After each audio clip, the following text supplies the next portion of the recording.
how to generate leads for sales.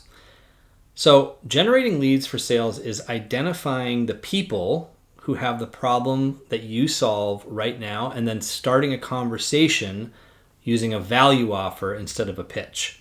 And I'll get into what a value offer is here in just a minute.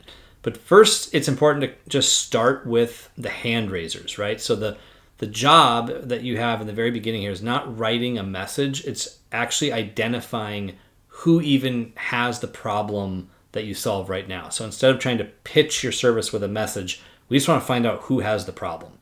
And so it's not about a job title. It's actually just about figuring out who has the pain that your service solves, right? And by the way, I'm Thomas Ryan Oakes, and I help B2B founders and marketers with their go-to-market outreach, booking over 7,000 calls and counting for hundreds of different niches and offers. Now let's talk about why leading with your service fails. So prospects are not interested in your service. They're actually interested in solving their own problem.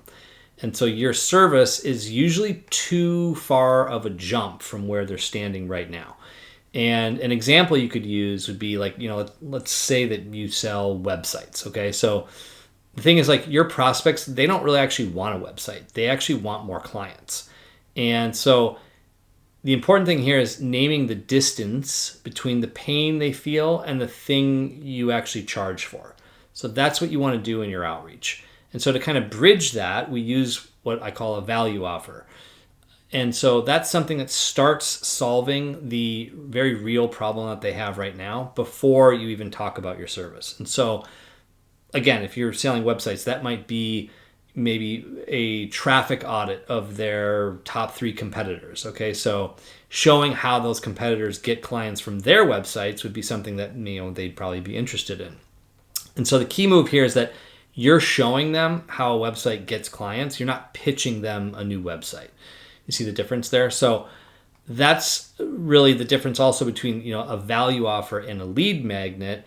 Is that a lead magnet, they just kind of hand over their email, they hand over their phone number, and they get some kind of generic resource, right? So a value offer is more specific and it's customized to their business. And it oftentimes shows proprietary data or an insight or gives them a genuine slice of your service, right?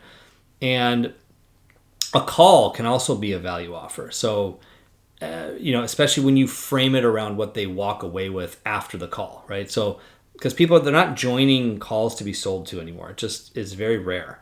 And so they are joining if they are going to leave with some kind of tangible result. So once you do that for them, then you can earn the right to talk about the paid service as the next logical step. And your conversion rate will go up much higher as well than if you just try to get them on a call and sell to them. And so that one ask when we're talking about how to generate leads for sales is going to have a dramatic impact on your reply rate. So instead of asking permission to sell to them, you're asking permission to deliver something of value for free.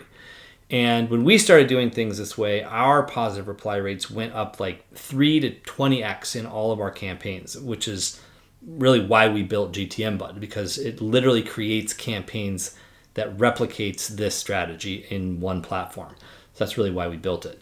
And probably the most interesting and powerful thing out of all this is that when you take this approach, it compounds over time. So everyone who raises their hand in a campaign like this, they're now a warm prospect. And some of them will convert immediately because they are feeling that pain and they're the most in market. And then the rest will convert, in maybe a couple weeks or a couple months or 6 months or a year. But the value offer approach is what builds your pipeline and gets you more and more positive replies. And then you just have to, nurture the ones that don't convert right away. But you're not going from one lead to the next where they just say no and then you move on. You're fielding a lot more positive replies and converting the ones who are most in market and then nurturing the ones who are not. Rather than just burning through a list right away. So if you want to try this approach yourself, go to gtmbud.com. You can start a free trial and then start getting those positive replies in the door.